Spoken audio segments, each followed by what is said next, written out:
Maslow's hierarchy of needs is a theory in psychology that Abraham Maslow proposed in 1943. It's often depicted as a pyramid, with the most basic needs at the bottom and the more complex needs at the top. According to this, there are physiological, safety, love and belongingness, esteem needs, and self-actualization. Physiological needs are the most basic human needs, including air, food, drink, shelter, clothing, warmth, sex, and sleep. Our behavior is first motivated by the fulfillment of these needs. For example, if you're hungry, you're motivated to eat. Safety needs can include emotional security, financial security, and freedom from fear. For instance, having a stable job can fulfill this need. After safety needs are fulfilled, people seek social connections and a sense of belonging. This could be fulfilled by friendships, romantic relationships, or being part of a community. Next, people seek esteem, which can come from recognition from others, like getting a promotion at work, or from oneself, like feeling proud of a personal achievement. The highest level of the pyramid is self-actualization. It's the desire to fulfill one's potential and become the best one can be. This is different for everyone. For one person, it might mean becoming a great artist, while for another, it might mean being a good parent. An American study by Robert J. Taormina and Jennifer H. Gao found that the more each lower-level need was satisfied, the more the next higher-level need was satisfied. However, it's important to note that the levels can overlap, and multiple needs can motivate our behaviors at the same time.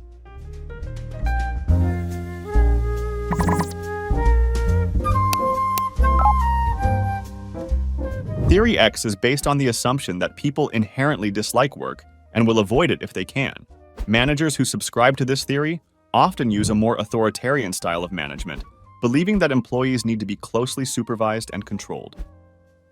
They tend to rely on external rewards and punishments to motivate their employees. For example, an American study shows that employees under Theory X management may only complete tasks to avoid penalties or to receive bonuses.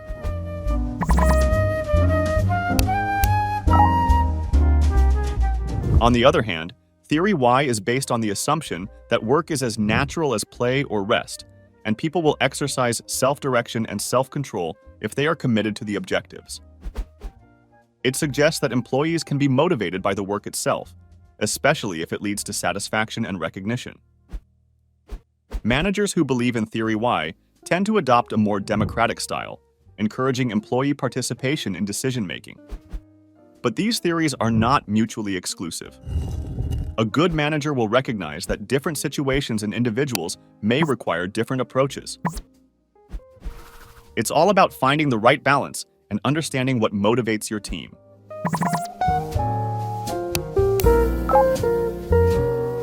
The expectancy theory of motivation was proposed by Victor Vroom of Yale School of Management in 1964.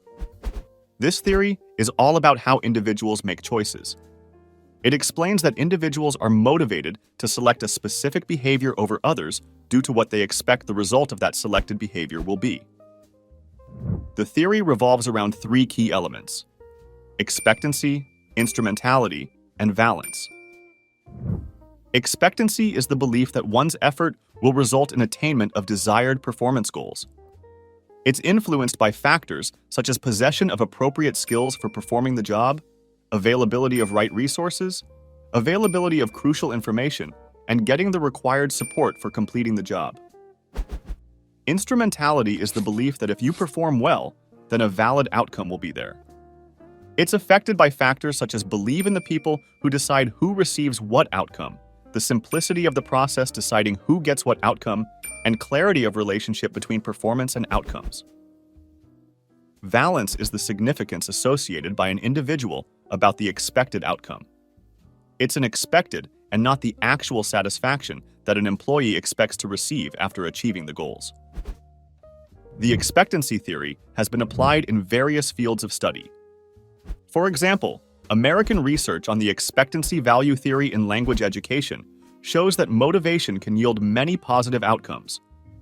The expectancy value theory helps researchers and teachers understand learners' motivations and behaviors.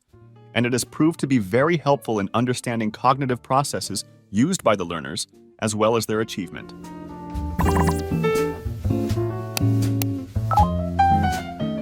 The justice theory of motivation is all about fairness. It's based on the idea that people are motivated to act in ways that they believe are just or fair. This theory suggests that when people feel they are being treated fairly, they are more likely to be motivated and perform better.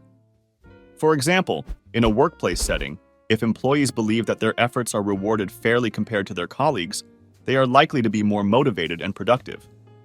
On the other hand, if they feel that they are being treated unfairly, their motivation and performance may decline. One key aspect of the justice theory is the concept of Ausgleich. This means that in a just world, people get what they deserve. This belief can lead to a variety of behaviors and psychological processes, some constructive and some destructive. For instance, believing in a just world can inspire people to do altruistic acts, but it can also lead to victim blaming. It can even shape our memories of the past and expectations for the future. American research has shown that justice is a critical variable for understanding work behavior. When individuals believe they are being treated fairly, they tend to exhibit higher levels of job performance and more organizational citizenship behavior.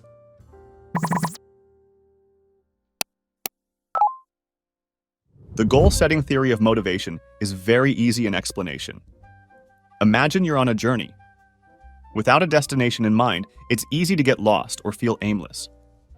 But if you have a clear goal, like reaching a city or climbing a mountain, your journey has direction and purpose. This is the essence of the goal-setting theory of motivation, developed by psychologist Edwin Locke. According to Locke, setting specific and challenging goals leads to higher performance than setting easy or vague goals. The theory suggests that there are 5 main principles of effective goal setting: clarity, challenge, commitment, feedback, and task complexity. For example, let's say you're a student aiming to get an A in a course. This goal is clear: getting an A, challenging, it requires hard work, and you're committed to it. You seek feedback from your teacher and break down the task into smaller goals, like completing assignments and studying for tests. By following these principles, you're more likely to achieve your goal. So, whether you're aiming to run a marathon, write a book, or improve your work performance, remember the power of setting clear and challenging goals. It's a simple yet effective way to boost your motivation and achieve success.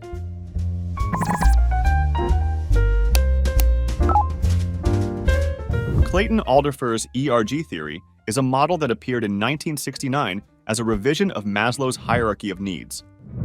This theory condenses Maslow's 5 human needs into 3 categories: existence, relatedness, and growth. The first category, existence, corresponds to our basic survival needs, such as food, water, and safety. These are the most concrete and easy to verify needs. The second category, relatedness, involves our social needs and the desire for interpersonal relationships. This includes our relationships with family, friends, and colleagues. The final category, growth, relates to our internal desires for personal development and self-fulfillment. This is about achieving our potential and includes needs for self-esteem and self-actualization. Fluidity of needs. Unlike Maslow's theory, which suggests that one level of needs must be satisfied before moving to the next, Alderfer's Erg theory proposes that these needs are fluid. An individual's priorities can change over time, and they can be motivated by multiple needs at the same time.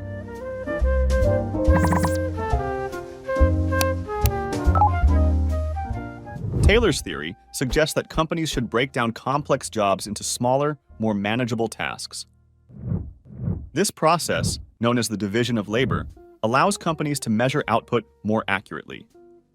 After setting target outputs, companies pay employees based on the piece rate, which depends on their output level. The idea is that the prospect of earning more money will motivate employees to work harder and maximize productivity.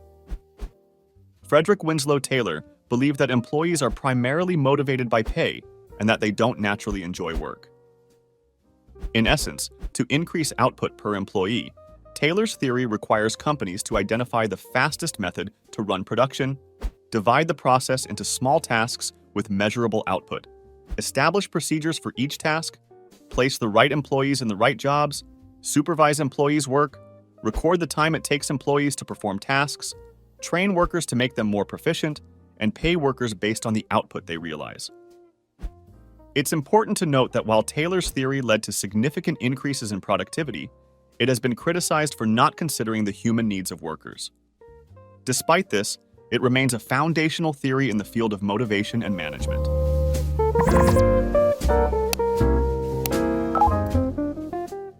Herzberg's two-factor theory, also known as the motivation hygiene theory, suggests that there are two types of factors that influence job satisfaction. These are motivation factors and hygiene factors. Motivation factors are factors that lead to job satisfaction and motivate employees to work harder. Examples include achievement, recognition, and work that is interesting or challenging. Hygiene factors, on the other hand, are factors that, if absent or inadequate, can lead to job dissatisfaction. However, their presence doesn't necessarily motivate employees, but rather prevents them from becoming dissatisfied. Examples include salary, job security, and working conditions. Herzberg's theory was revolutionary because it suggested that job satisfaction and dissatisfaction are not opposites, but two separate concepts, each influenced by different factors. In terms of American research, a study among pharmaceutical sales and marketing professionals confirmed the existence of Herzberg's two-factor structure of motivation and satisfaction.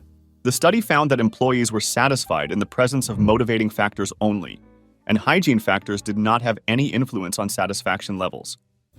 This supports Herzberg's theory that motivation and hygiene factors operate independently.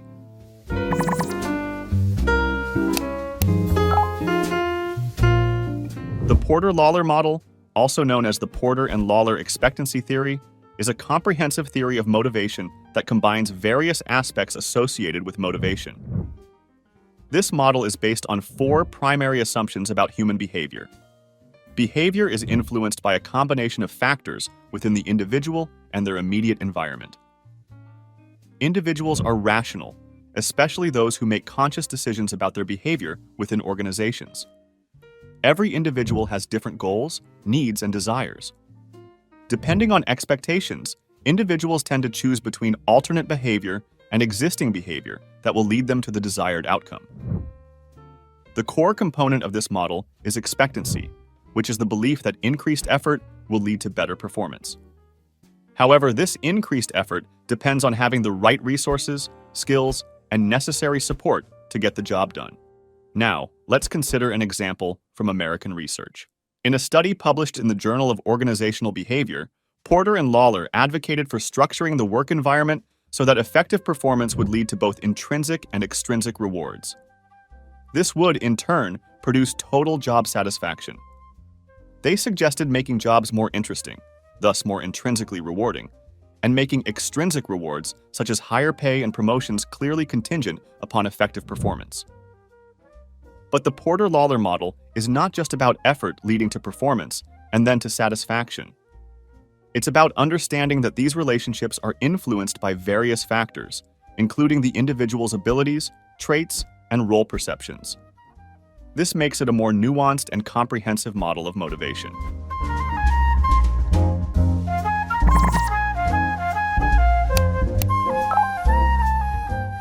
B.F. Skinner, a renowned psychologist, proposed the reinforcement theory of motivation.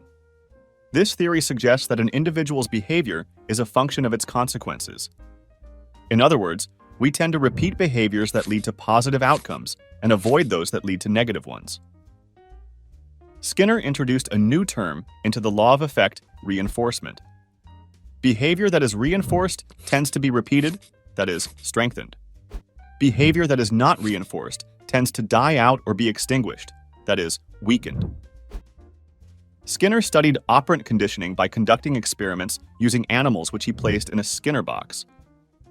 Skinner identified three types of responses, or operant, that can follow behavior. Neutral operants. Responses from the environment that neither increase nor decrease the probability of a behavior being repeated. Reinforcers. responses from the environment that increase the probability of a behavior being repeated. Reinforcers can be either positive or negative. Punishers. Responses from the environment that decrease the likelihood of a behavior being repeated. Punishment weakens behavior. American studies have further developed our understanding of reinforcement. For example, one study traced the reinforcement disequilibrium hypothesis from its behavioral roots in the law of effect. Another study showed that a lower probability behavior could also serve as a reinforcing response if the behavior is reduced below its baseline level. Hubbard's theory of motivation was created by L. Ron Hubbard, the founder of Scientology, who proposed a concept known as the reactive mind. This part of the mind operates unconsciously and responds to stimuli.